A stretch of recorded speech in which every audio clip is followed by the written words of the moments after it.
Last time here on Beware the Q, we looked at this intriguing piece of artwork by Justin Curry, which depicts two snake people engaged in combat with an invading gravital mere seconds before the explosion of its core would wipe out the entire city below. Much of the artwork in the All Tomorrow's Revelation series so far has dealt with the very end of the future human species that we all know at the hands of this race of men turned machine. Change is a part of existence, we all know this. So is extinction. It has to come at some point, and what we often get to see within this series is just that, the end. But sometimes endings change, and what we thought was so turns out not to be. So please, make yourself comfortable and get ready for the next installment of All Tomorrow's Revelations. But first, if you enjoy what I do here on the channel, then please consider becoming a patron. Just a few Earth currency units per month are all it takes to keep Beware the Q going, and makes all the difference. Thank you.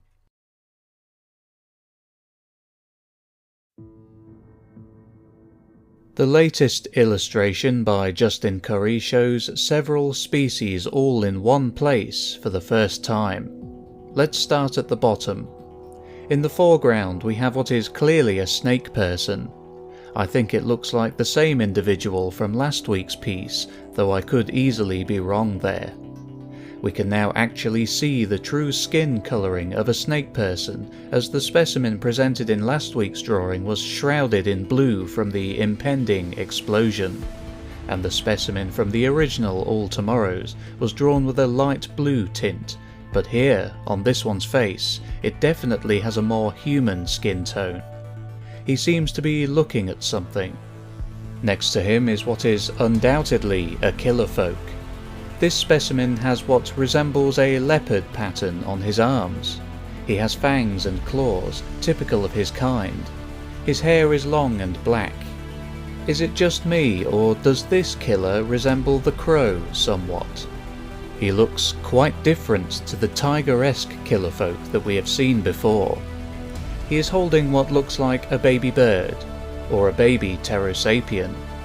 Over in the background we can see two pterosapiens who do resemble the two depicted in an earlier Justin Curry work, with the same colouring and everything. It would seem that they left their offspring temporarily in the care of these individuals from other races. To his left we can see an individual from an entirely different species. But what exactly is she? This one doesn't seem to conform to anything we have seen before in either the original Kozaman verse or in the Curry verse. What is she? We'll find out soon. Behind her there is a face peeking through. It looks to be a tool breeder, though not much of it is visible. And also, what's this? Is that a blind folk I see hiding away behind the snake person's tail? The caption at the bottom reads, "Seize all tomorrows." This is taken from the very last sentence of the original book. But above them all looms a much larger figure. He is clad in gold with blue lining. The symbol on the chest is made up of 3 dots, much like the one seen on the Spacers from the first Revelations video. This is Justin Curry's depiction of an astromorph, teased by the reveal of an astromorph ship within the Snake People image from last time. The headwear is quite elaborate. So far we have only seen the astromorphs without any clothing at all within C.M. Kozaman's original book, and with these beings viewing themselves as godlike entities, it would make sense that they would dress in a rather theatrical manner. Around the people at the bottom there are long gold appendages coming up from behind them. These being the same colour as the astromorph's apparel, it would seem that these are his long fingers. This is perhaps signifying that the future of humanity is now in the astromorph's hands. As is always the case, the artist has provided a backstory for the artwork, which reads as follows.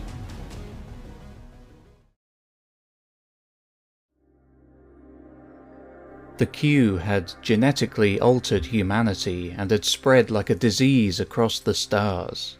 For tens of millions of years they would rule as gods. But eventually there would come a day when these gods would abandon their creations in search of new subjects, new prey. The Spacers, for the first time since the Q invasion, were able to come out of hiding within the asteroids, and as they did, they would reunite with other Spacer colonies. They would share resources and technology, linking their isolated space arcs into new megastructures out in the openness of space.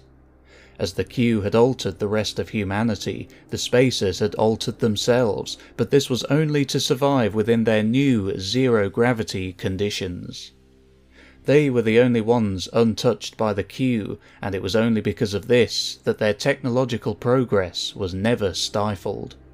As they mastered cloaking technologies, they began to reach out for the first time to observe the extent of what the Q had really done to humanity, and as they did, they were horrified. At first, they would isolate themselves, studying and progressing as a complete people for the first time. Their real worlds began to completely mix with virtual worlds. They could change and upgrade their existing environments with a single thought, a mere wave of a finger. They and their great machines began construction inside of the megastructures that could be altered for any species to survive inside of. As archaeologist Nemo Ramjet would later discover during his journeys across the galaxy, the Astromorphs would secretly dedicate themselves to a singular, holy purpose at this point in time: to never let the Q repeat what they had done to humanity. The Spacers would become the silent watchers of mankind's post-human cousins, observing them from the heavens, cloaked and undetectable. They would watch each species rise, and when they fell back into degeneracy, the Astromorphs would be there to catch them and guide them back to safety. Nothing was more precious than life, so when the Gravital Empire rose and began a genocidal war on humanity, the Spacers would begin preparing for a galaxy-wide war. Humanity would unite under a new identity and a fully formed government within a union known as the Astromorph Empire.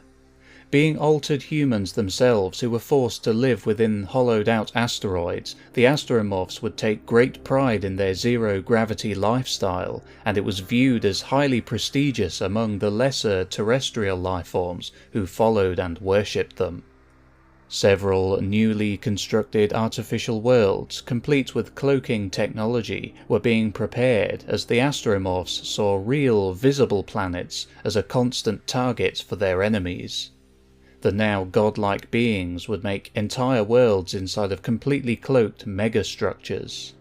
The Gravital were advanced enough that they were a threat to all, and because of this, the Astromorphs would be forced to abduct people from each species and transport them to these new environments for their protection.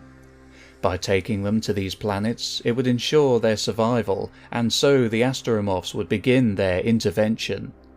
Before the Gravital could exterminate a race, they would remove as many people as they could in secret.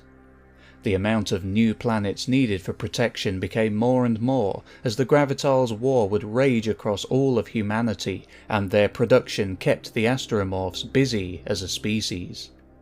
Many of humanity's cousins had begun to meet and interact for the first time in these megastructures.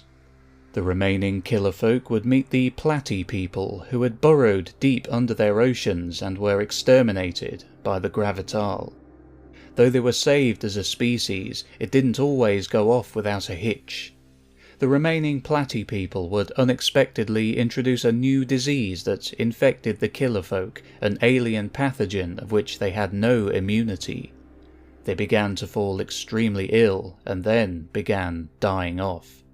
The Astromorphs were left with no choice but to mix their own DNA with that of the killer folk to bring them back as a species, as the disease had done so much damage. By doing this, the killer folk had now permanently lost their fur.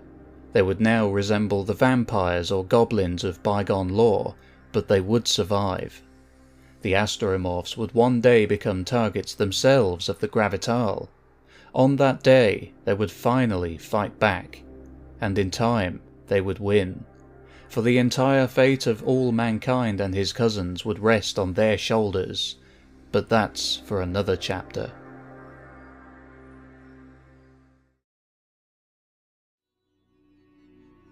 Another fascinating piece, another intriguing addition to the ongoing story of these future humans. Mr. Curry has told me that this drawing signifies the end of the first chapter and the beginning of a new one, so I have a feeling that what we'll begin to see in the next few weeks will be quite interesting, with some unexpected twists and turns along the way. But what do you think of the latest instalment? Did you spot something in the artwork that I missed? Leave a comment with your thoughts, and don't forget to like the video, share it around, and subscribe to be notified of future uploads. I'd also like to thank my members and patrons: Veric Basilio, Towley, Michael Stevens, Luck E, Jamie Bonbon, Cryptic Chronicles, Andrew Schroeder, Vance, Wes Franklin, Disaster Nick, and Gabriella Ilikova. This has been Beware the Q, and I'll see you in the next video. Take care.